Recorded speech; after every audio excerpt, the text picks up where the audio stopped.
The humidity in Precinct 7 felt heavy, a stagnant blanket of stale coffee, old paper, and quiet desperation.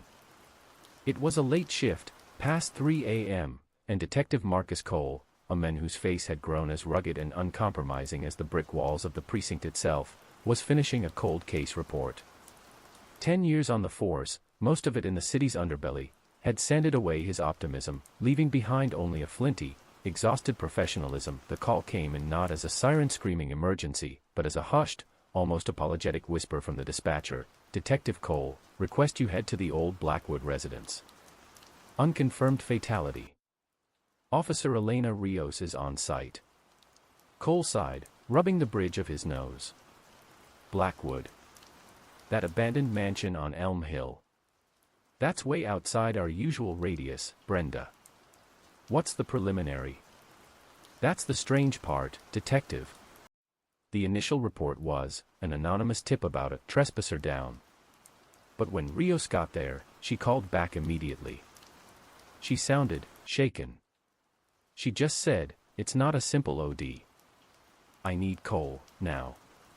And bring a camera." An hour later, Cole was standing on a manicured, yet overgrown lawn, the hulking Gothic structure of the Blackwood mansion looming behind him.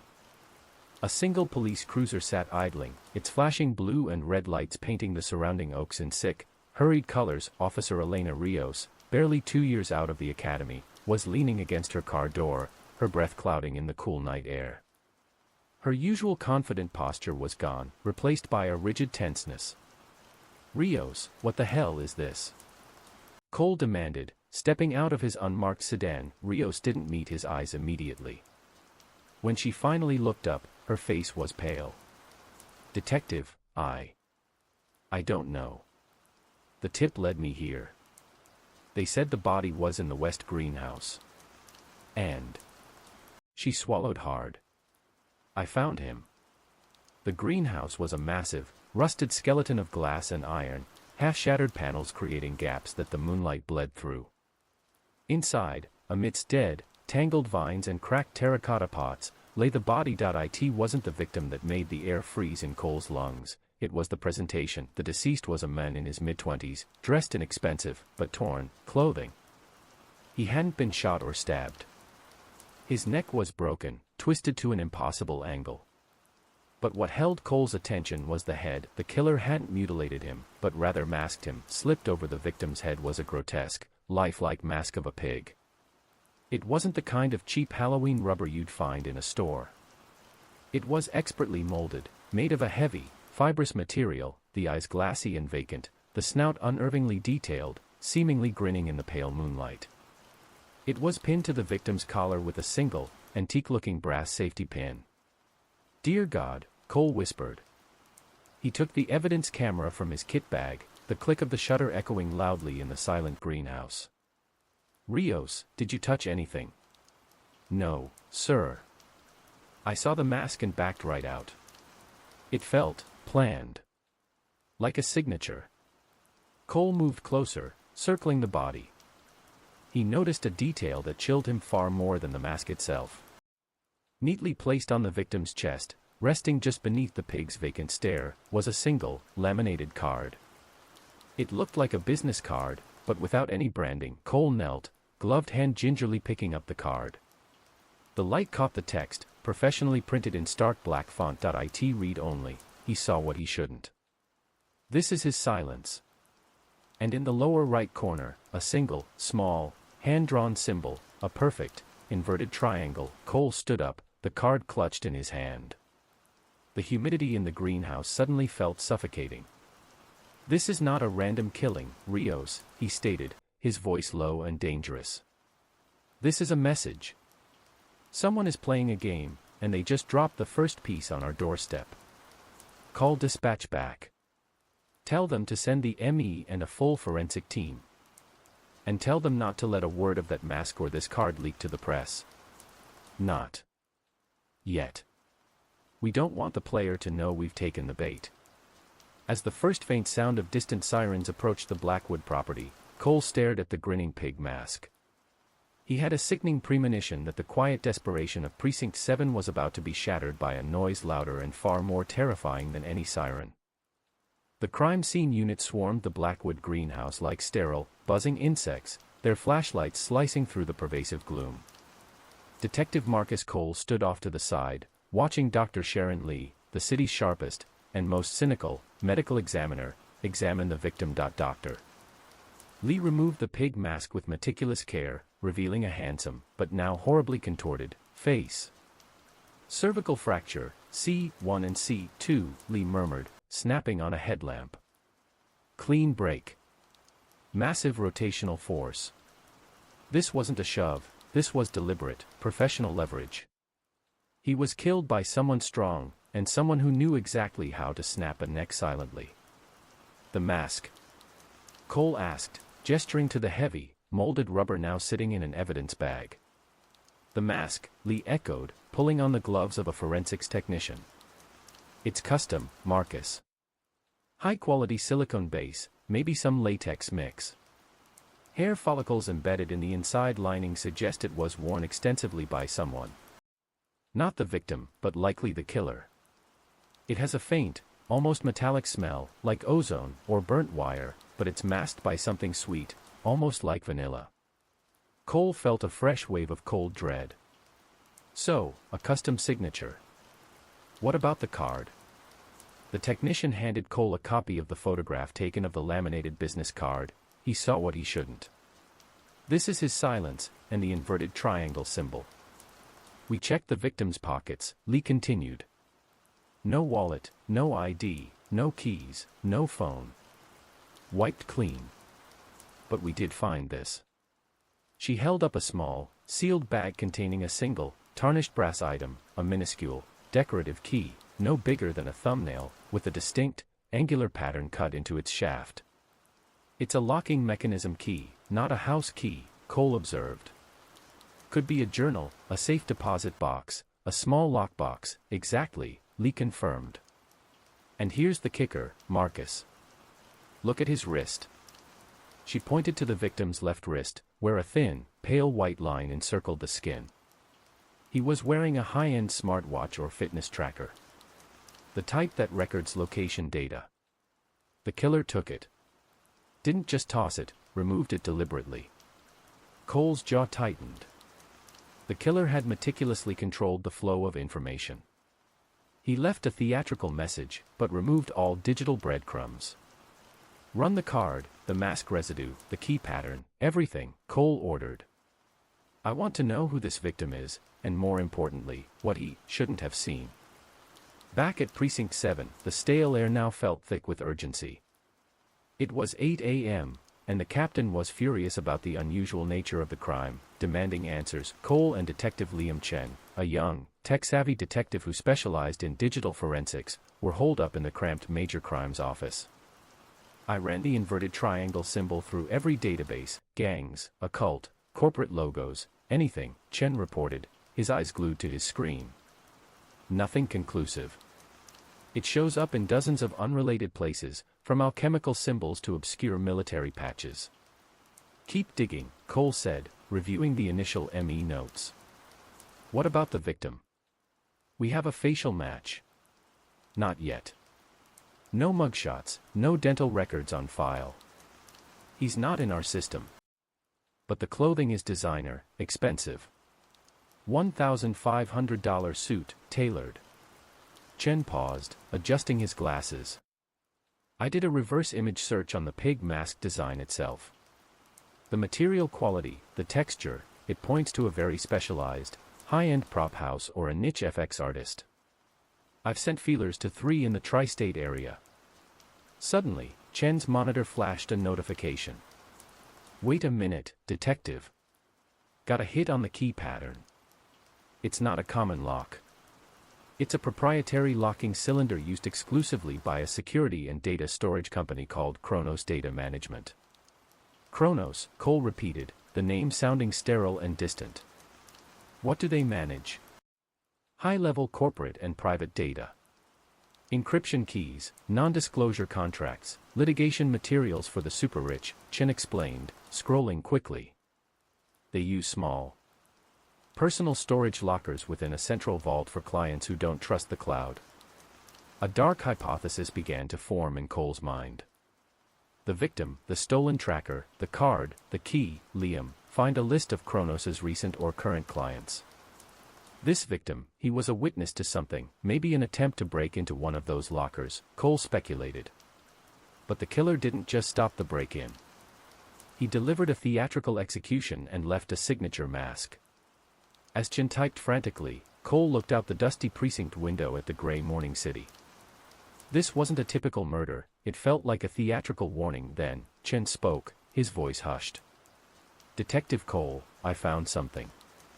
One of the top-tier clients at Kronos Data Management, listed as having a key to one of the central vaults, is the Blackwood family.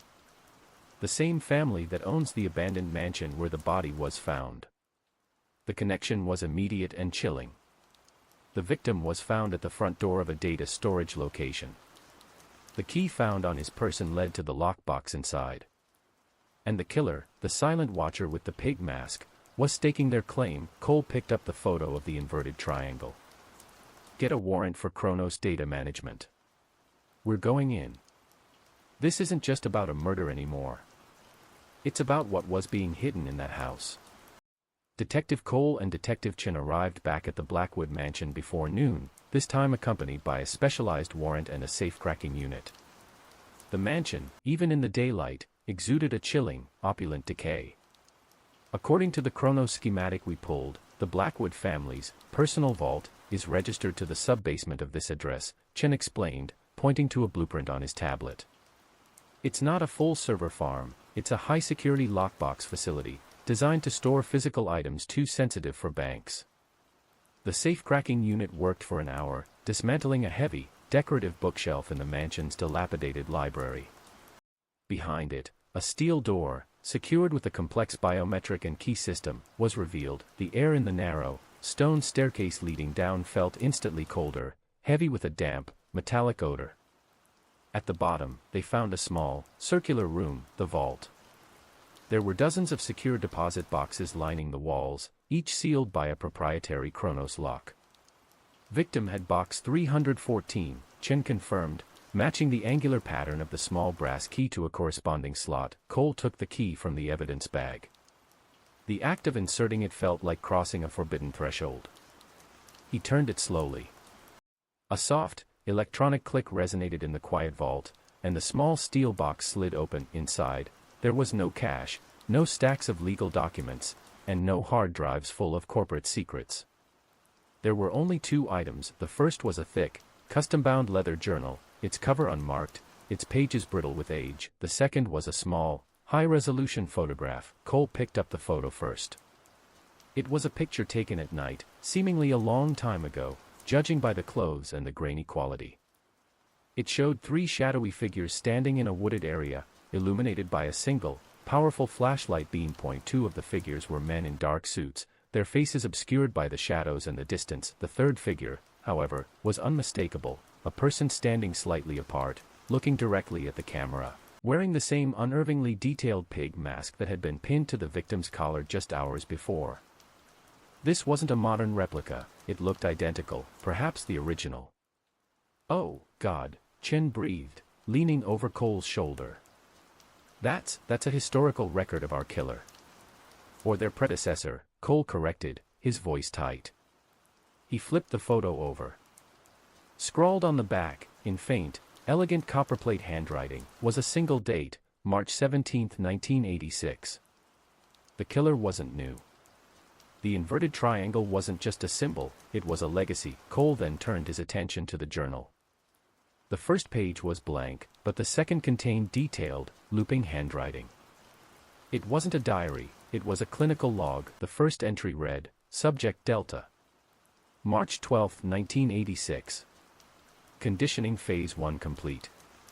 Response to auditory stimulus, high-frequency tone, is consistent. Preparing subject for the watch. Subject shows high aptitude for observation and complete compartmentalization of empathy." The journal continued with pages of disturbing, pseudoscientific jargon, notes on environmental control, sensory deprivation, and chilling evaluations of human behavior under extreme duress. The writer seemed to be conducting a long-term, highly secretive psychological experiment. Subject Delta. The watch. What is this, detective? Some kind of crazy mind control experiment? Chen asked, his face reflecting pale shock. Cole flipped through the dense pages, his eyes catching a specific name mentioned repeatedly in the log entries, always referred to as the supervisor of the whole process, Overseer B. He stopped at an entry dated June 1986, Overseer B determined subject Delta's final application. The subject is to become the Silence, the enforcer of boundaries. The pig mask ritual will establish the necessary psychological trigger. The mission, observe, identify those who breach the Blackwood Code, and administer terminal discipline. Silence must be absolute. Cole slammed the journal shut.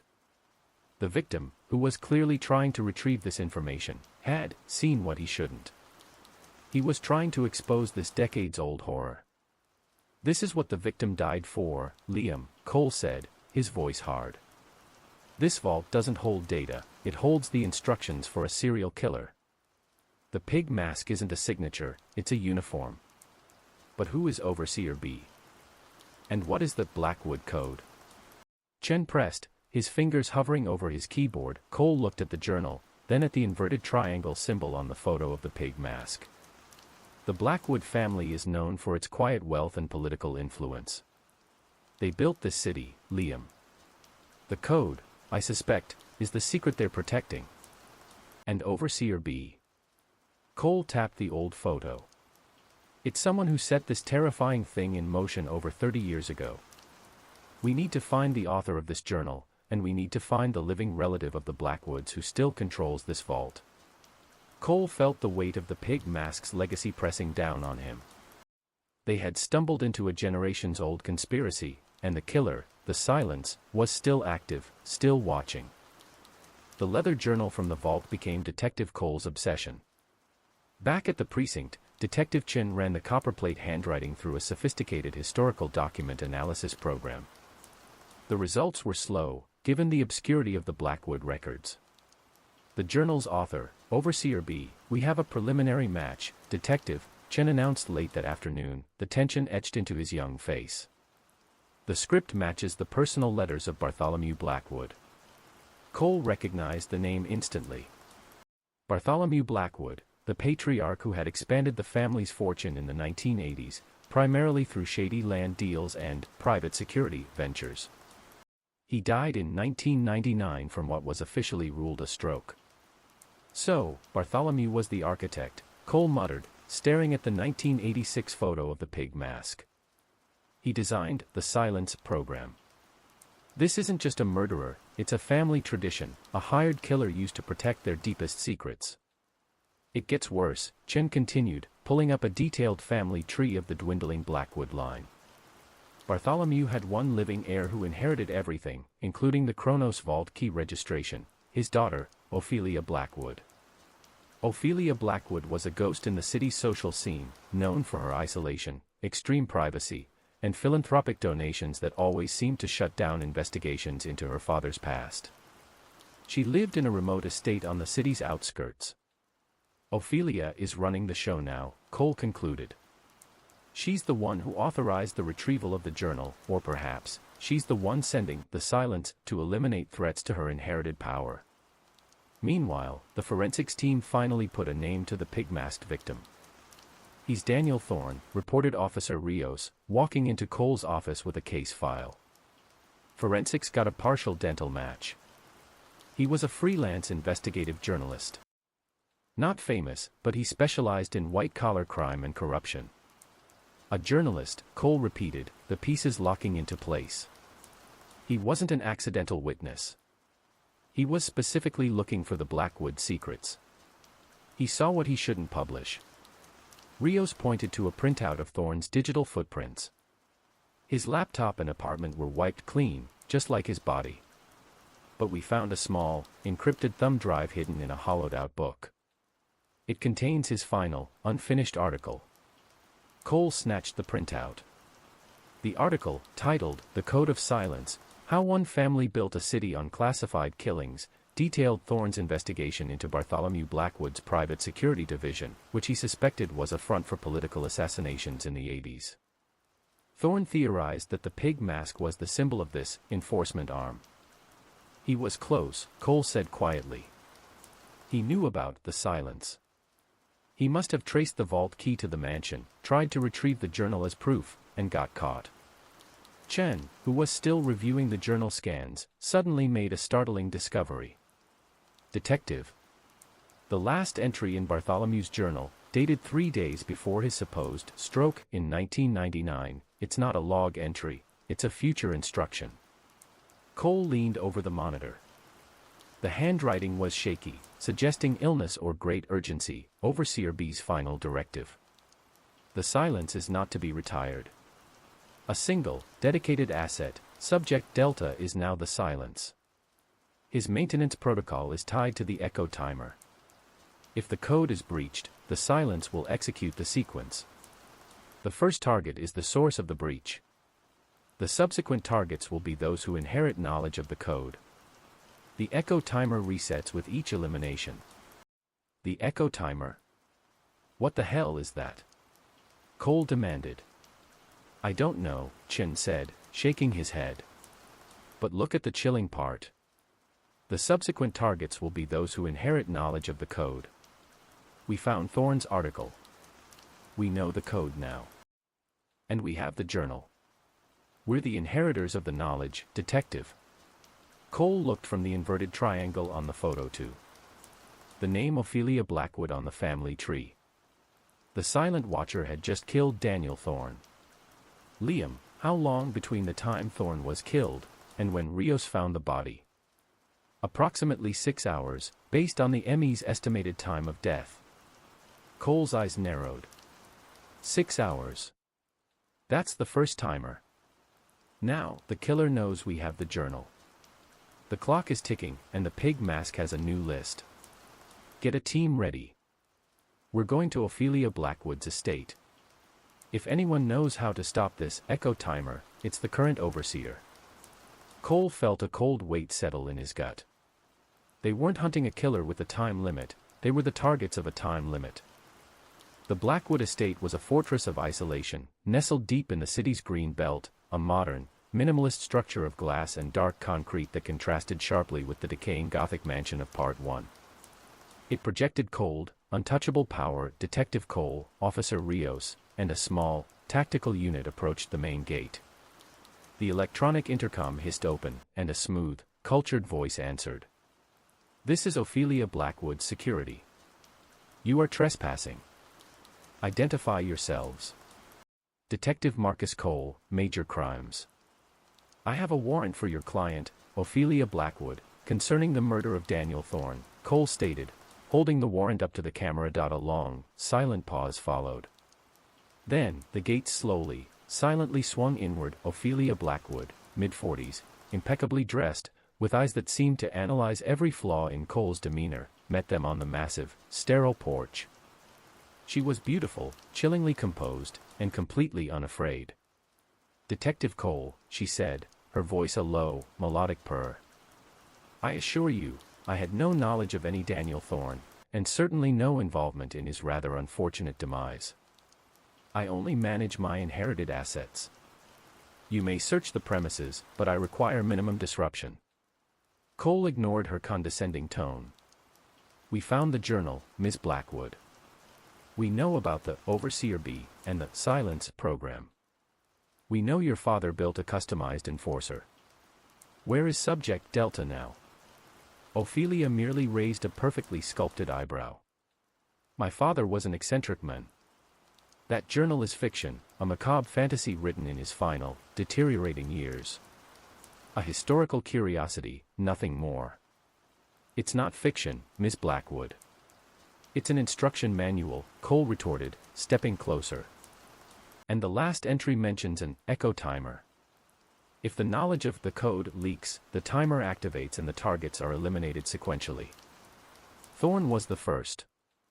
Who is the second? And what is the time limit? Ophelia's composure finally flickered, a momentary hardening in her eyes that betrayed a deep-seated fear, quickly suppressed. "You have no proof of this, Echo Timer, detective." "It's a fevered dream from a sick mind," she insisted, but her voice was a fraction higher now. "I advise you to leave the premises before I call my legal team." "We found the inverted triangle symbol," Cole pressed, ignoring her threat. "It's the mark of your family's private security," the silence. "We know you control the key." Just as Cole pushed his interrogation, Detective Chen's voice crackled urgently over Cole's radio.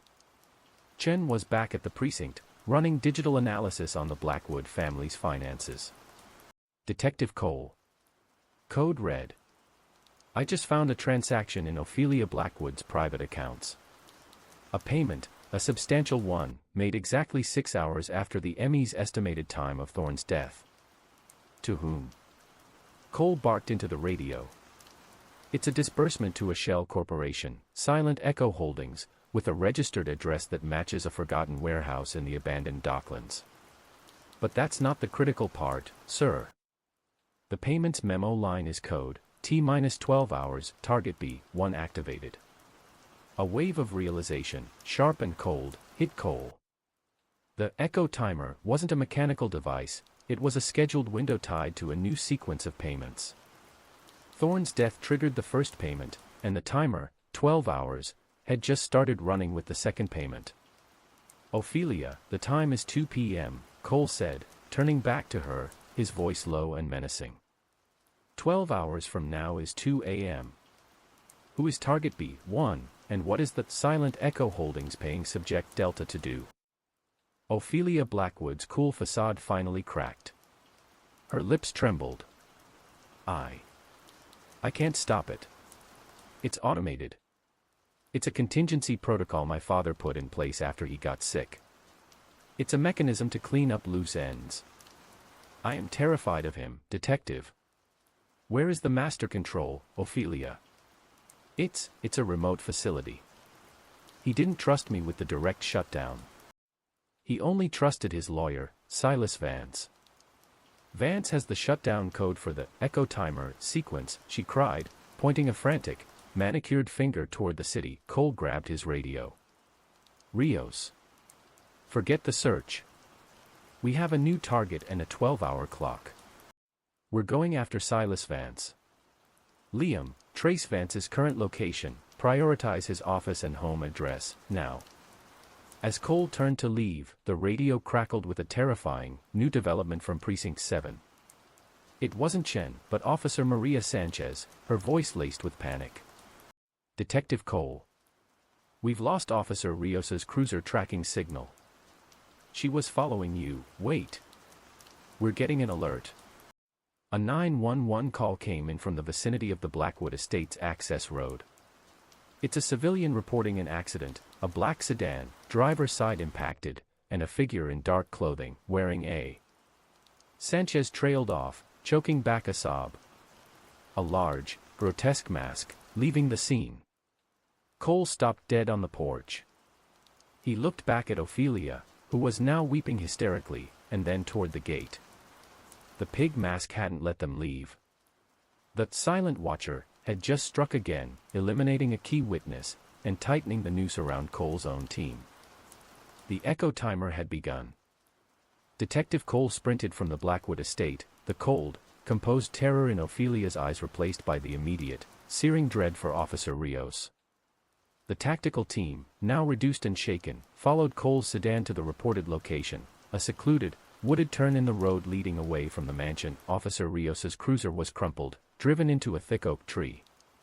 The driver's side window was smashed. Rios was gone. "Where is she?"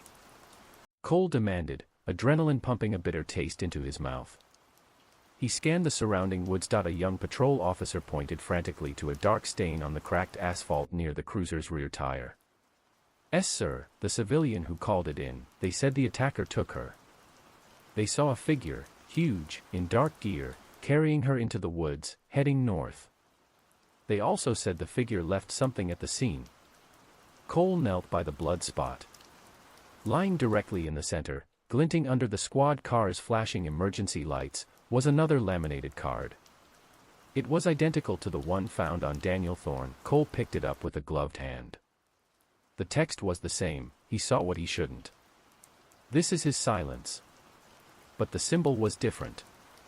Instead of the inverted triangle, this card featured a complex, interconnected knot, a Celtic-style weave. Damn it, Cole swore, crushing the card in his fist. This isn't just about a murder anymore. They didn't kill Rios, they took her. And they left a new symbol. This is escalating. Back at Precinct 7, the mood was one of panic desperation. The disappearance of Officer Rios, and the revelation that the Blackwood Silence program was a multi-generational operation, had rocked the department. Detective Chen was staring grimly at the echo timer on his monitor, T-9 hours, 14 minutes.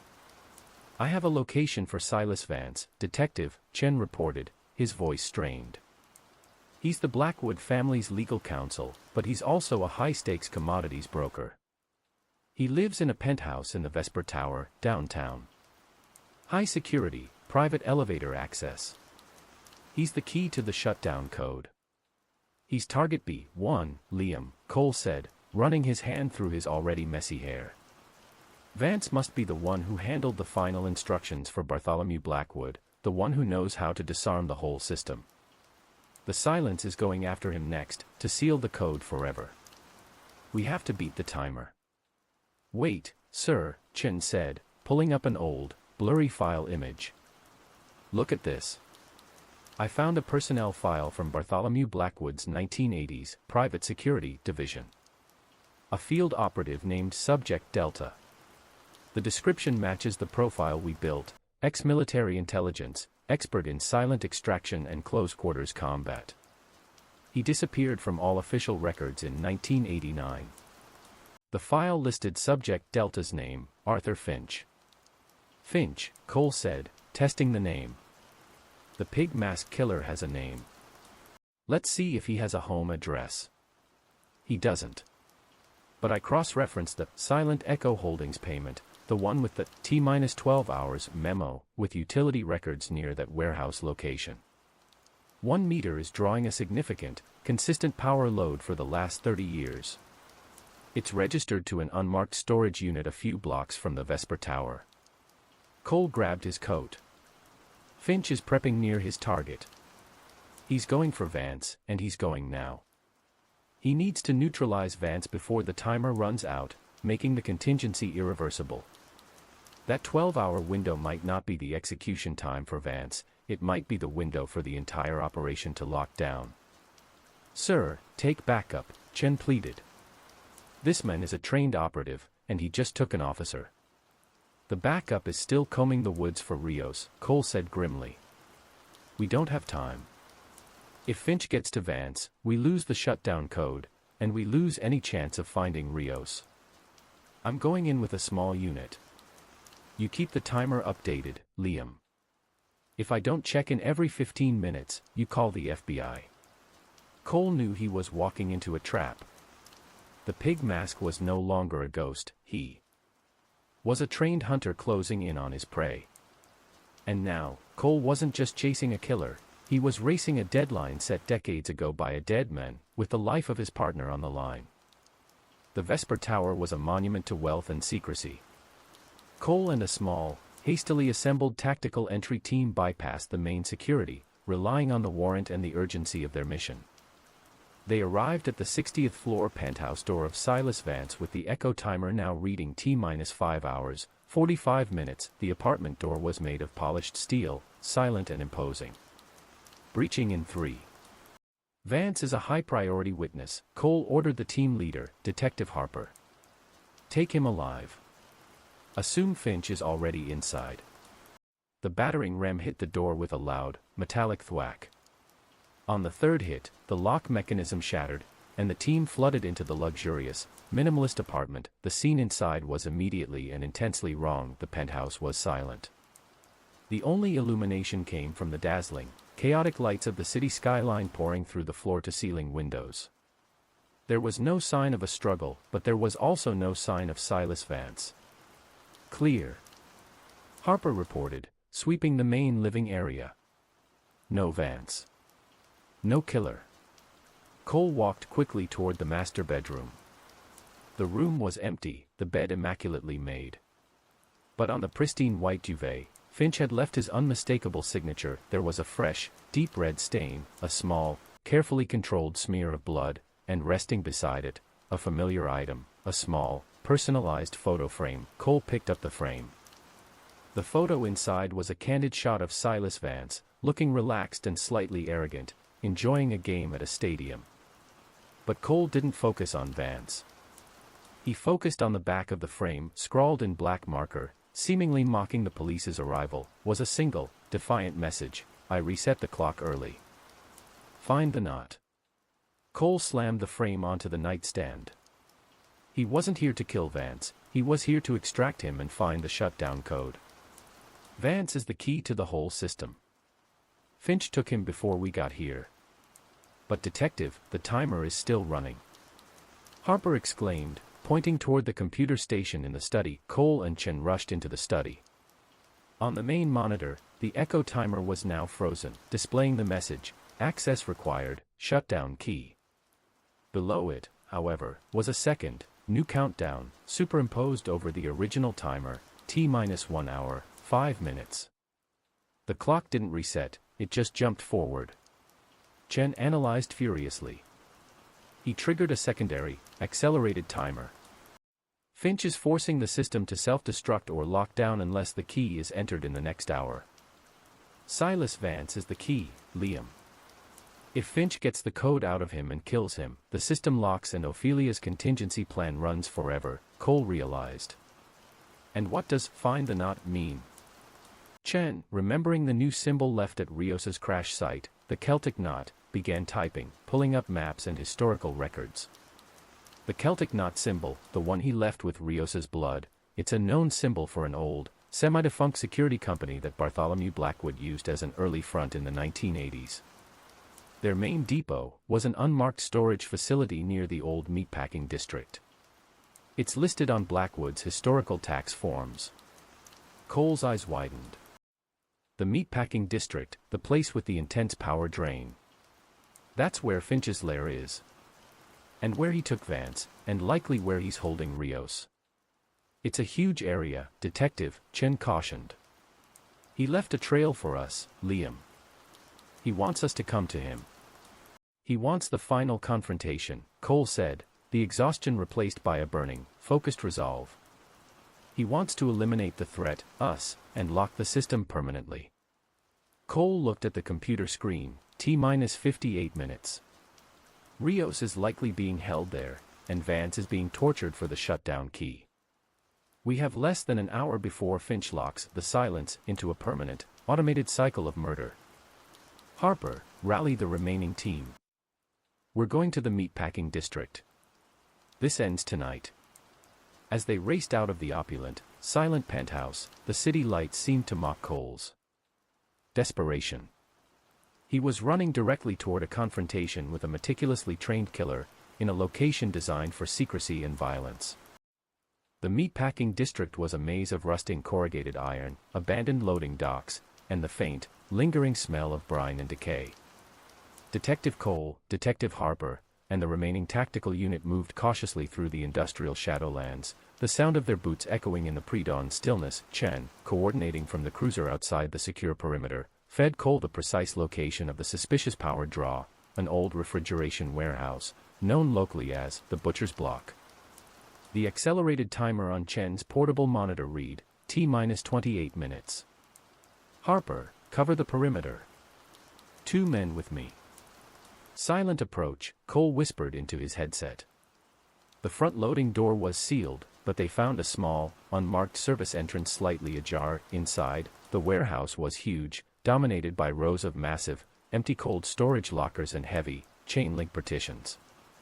The metallic odor of cold storage mixed with the disturbing, familiar smell of vanilla and ozone, the scent Dr. Lee had detected on the pig mask. They moved slowly, flashlights cutting through the dust-filled air. Detective. Look at the floor, one of the officers hissed. The concrete floor was scraped and worn, but a fresh set of skid marks led toward the central, largest freezer unit. More chillingly, small, Dark droplets of blood were visible, leading the way. As they approached the main freezer, they heard a muffled, agonizing sound, a man screaming, then abruptly silenced. Cole reached the freezer door. It was heavy, steel-plated, and secured by a thick chain and a heavy padlock. The sounds were coming from inside. "Finch is torturing Vance," Cole gritted out. "Harper, you have 5 seconds to blow this lock." The flash of the lock cutter was blinding, the sharp crack deafening in the enclosed space. Cole kicked the door open. The scene inside was horrific, yet meticulously staged. The huge, cavernous freezer was bathed in a single, naked overhead bulb. Silas Vance was strapped into an antique wooden chair, his face pale and slick with sweat and blood, struggling weakly against the restraints. His shoulder was bandaged, the wound looking fresh and deep. Finch hadn't killed him, he had cut him, threatening agony to extract the code. Standing over Vance was Arthur Finch, Subject Delta, the silent watcher. He was massive, clad head to toe in heavy, black ballistic gear, his silhouette imposing. But what drew all eyes was the mask. He was wearing the same grotesque, detailed pig mask, its vacant, glassy eyes reflecting the harsh overhead light. He held a syringe in one hand and a heavy-bladed, meat-processing knife in the other. "Detective Cole," Finch's voice was a low, synthesized rasp, distorted by the mask's internal amplifier. "You should not have followed the knot. You broke the silence. Where is Officer Rios?" Cole demanded, raising his weapon, the tactical team flanking him. Finch didn't look at Cole.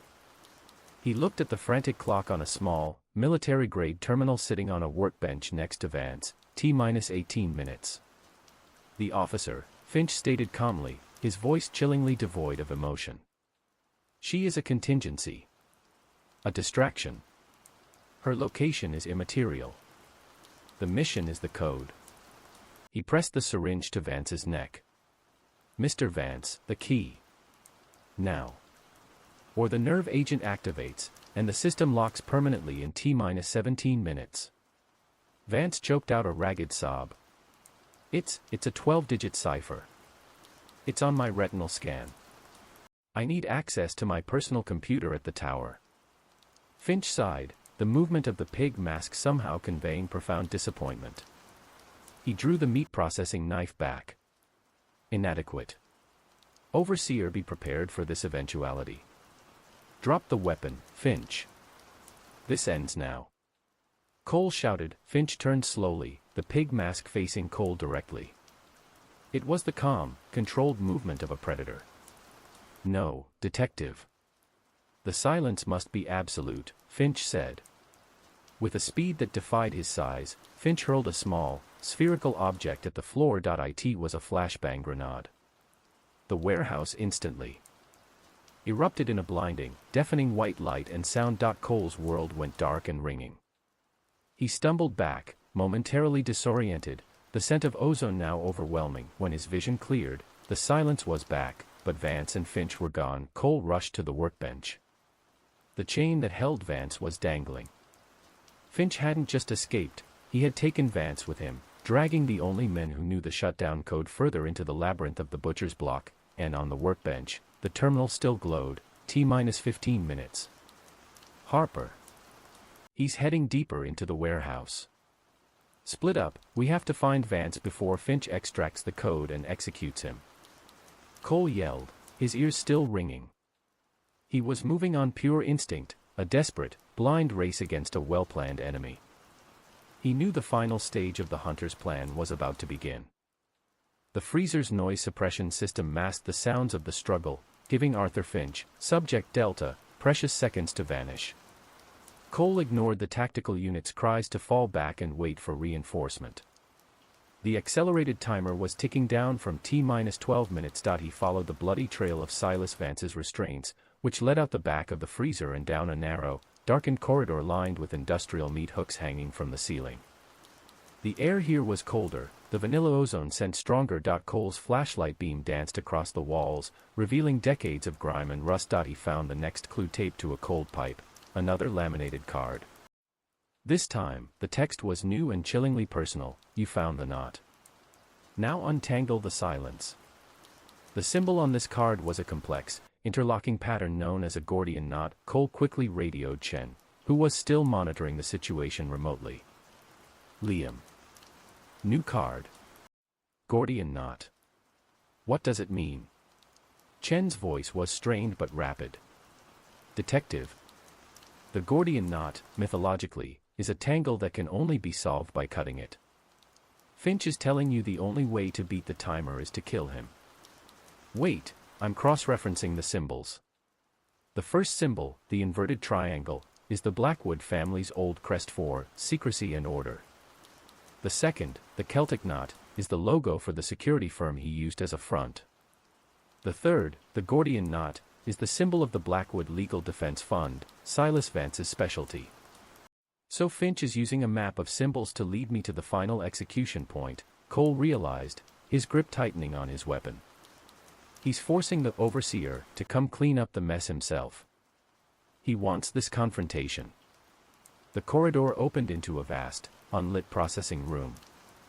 Cole saw a flash of black ballistic gear disappearing into a large, rusted industrial elevator at the far end. He ran, arriving just as the elevator door hissed shut. He banged his fist on the metal door. Finch. Where did you take Rios?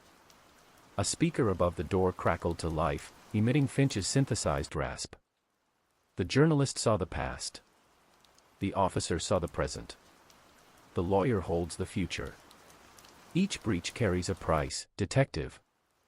The elevator began its slow ascent, the grinding of the cables echoing ominously. Vance is bleeding out. He'll die before you get the code. Cole shouted.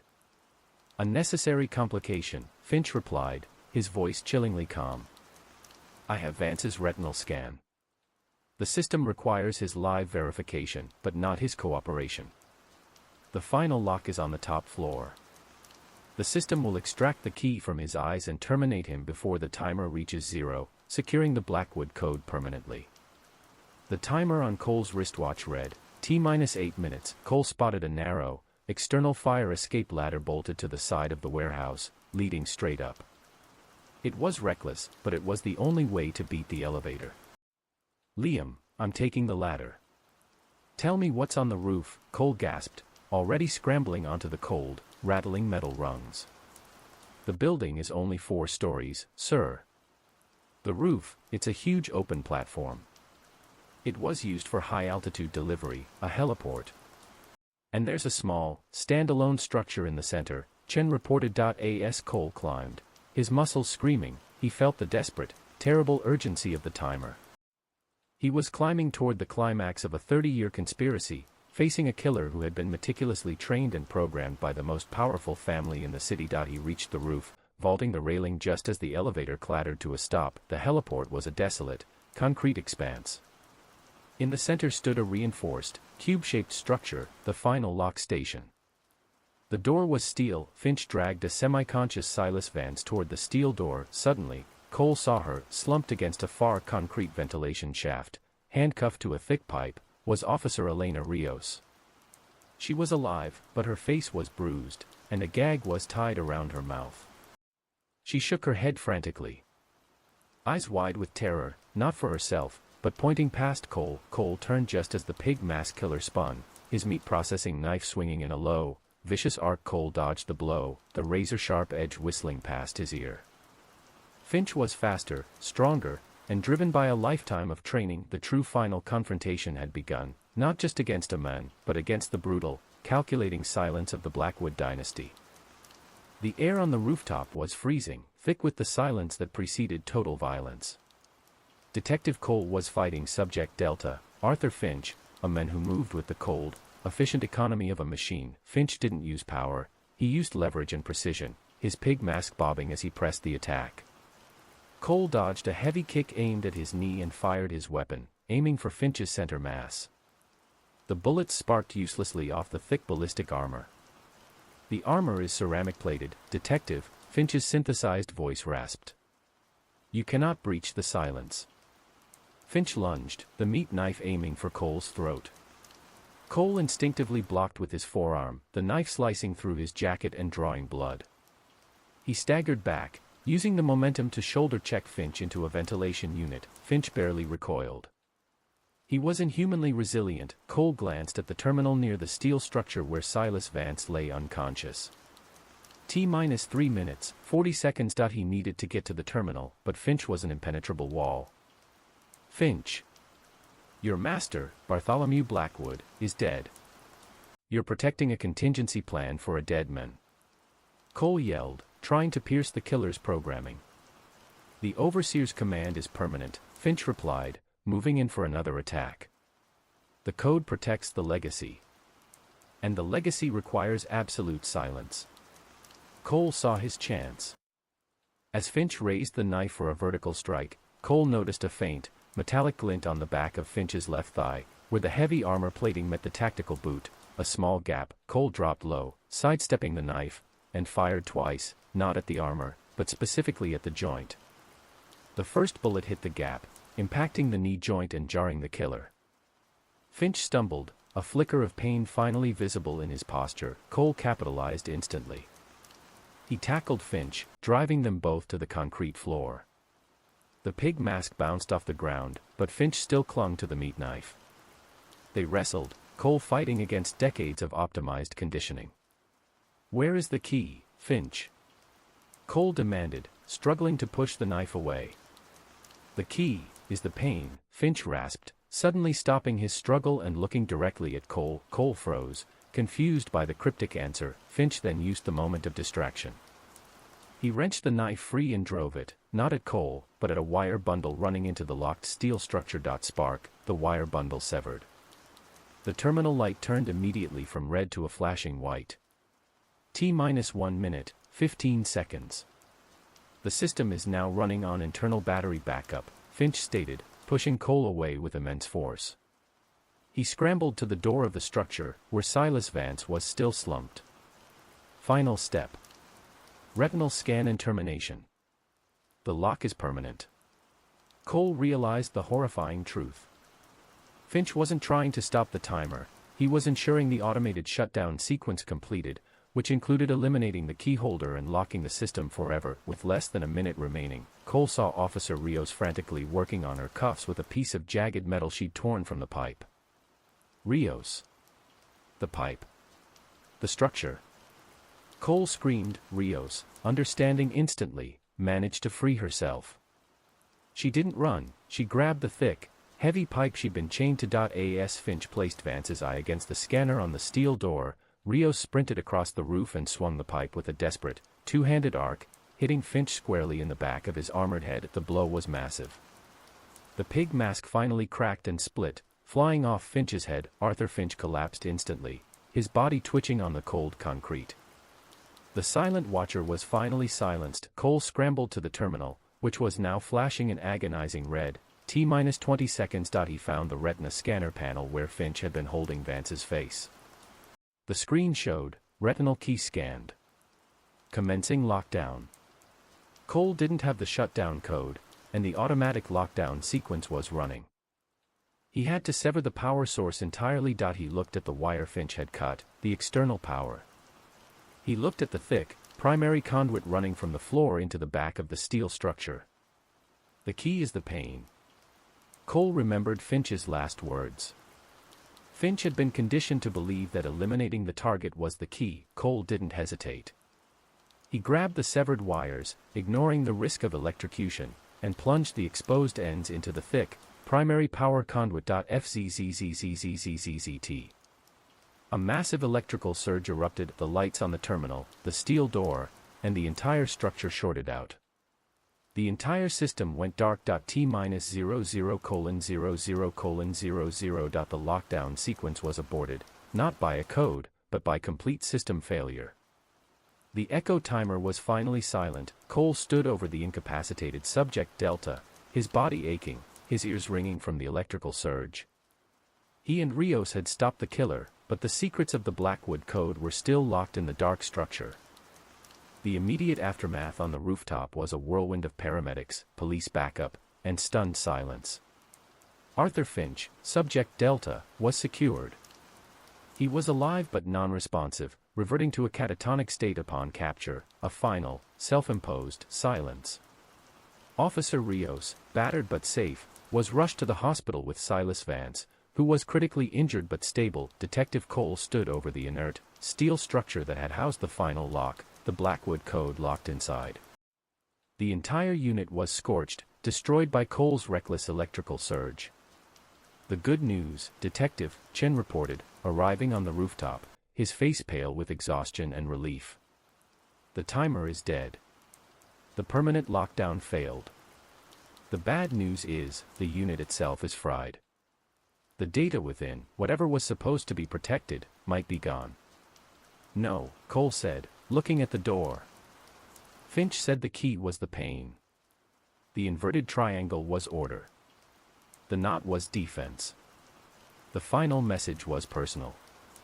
Cole pulled out the single laminated card found on Daniel Thorne. He saw what he shouldn't. This is his silence. The secret isn't what they were protecting in the vault, it's what they were hiding inside the family structure, Cole theorized. The final piece of the code is Ophelia Blackwood. Cole had Ophelia brought back from the estate to the precinct. She was hysterical and terrified, finally stripped of her composure by the sheer scale of the violence. In the interrogation room, Cole slid the photo of the pig mask, dated 1986, across the table toward her. Your father, Bartholomew Blackwood, created Subject Delta, Arthur Finch. Finch was conditioned to be the enforcer, the cleaner. But the journal stated that Finch was programmed to eliminate anyone who inherits knowledge of the code. Why didn't he target you first, Ophelia? You inherited everything. Ophelia stared at the photo, the terror in her eyes slowly hardening into a cold, inherited resentment. Because I didn't know the full truth, she whispered, her voice cracking. My father was obsessed with purity. He didn't trust me.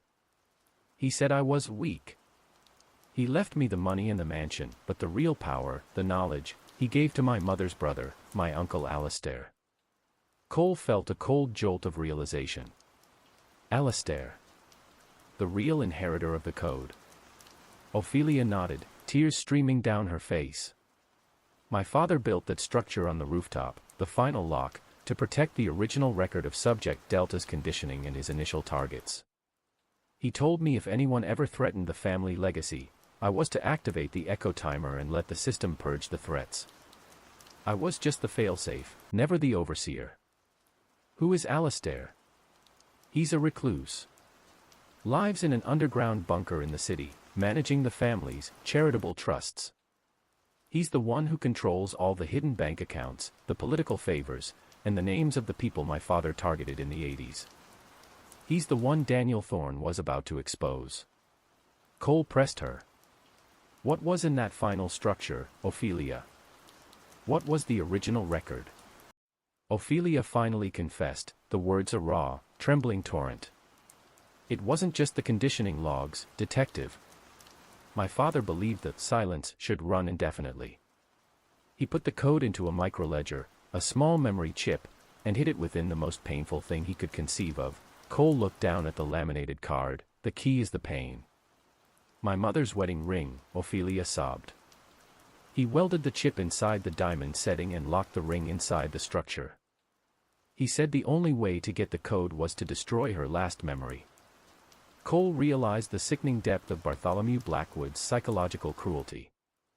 The pig mask was a symbol of silence, but the ring was a symbol of the ultimate familial betrayal and pain. The warrant was immediately issued for Alastair's bunker. Cole watched the sun rise over the city, the light finally piercing the gloom of the decades-long Blackwood conspiracy.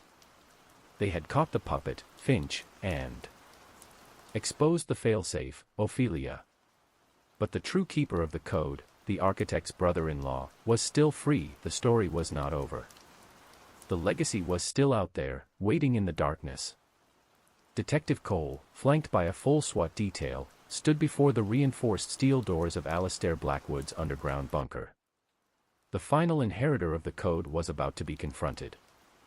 The tactical team prepared the breach, moving with silent, calculated intensity. The bunker was beneath an innocuous, abandoned bookstore downtown, one of Alastair's charitable fronts.